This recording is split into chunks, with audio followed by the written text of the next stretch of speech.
Much of Southern California on alert today, bracing for the frightening possibility of more high winds. At least 24 people have been killed by the devastating wildfires there. Our Danya Backus is live in Los Angeles, where several fires are still burning. Danya.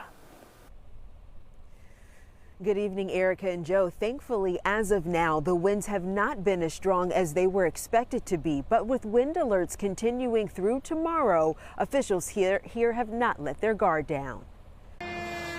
Thousands of firefighters are positioned throughout Los Angeles County, bracing for another round of high winds. The anticipated winds, combined with low humidities and low fuel moistures, will keep the fire threat in the LA region critical. Officials fear the powerful Santa Ana gusts could slow progress in containing the Palisades and Eaton fires that have scorched tens of thousands of acres over the last few days. Overnight, a new fire broke out just north of LA in Ventura County, forcing evacuations. Crews managed to stop its growth for now. I don't want people to start thinking everything's okay now. Everything's not okay yet.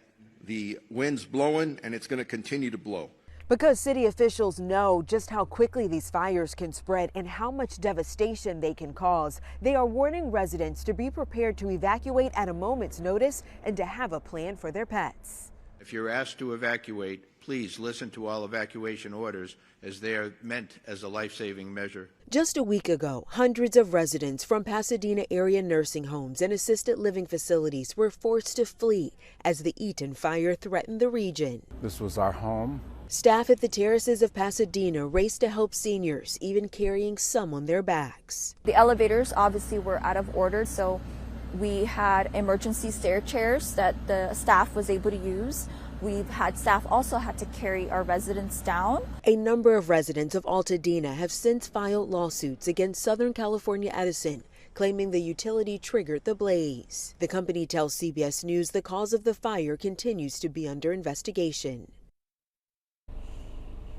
Tens of thousands of people are still under evacuation orders, and with officials still assessing the damage and crews searching for remains, there's no word yet on when they'll be able to come back to their neighborhoods and see this destruction for themselves. Reporting live from Los Angeles, I'm Danya Backus. Erica and Joe, back to you. Well, let's hope that's soon, and we'll also hope that these winds die down and stay low for the next few days for you folks out there in California. Danya, thank you very much for the update.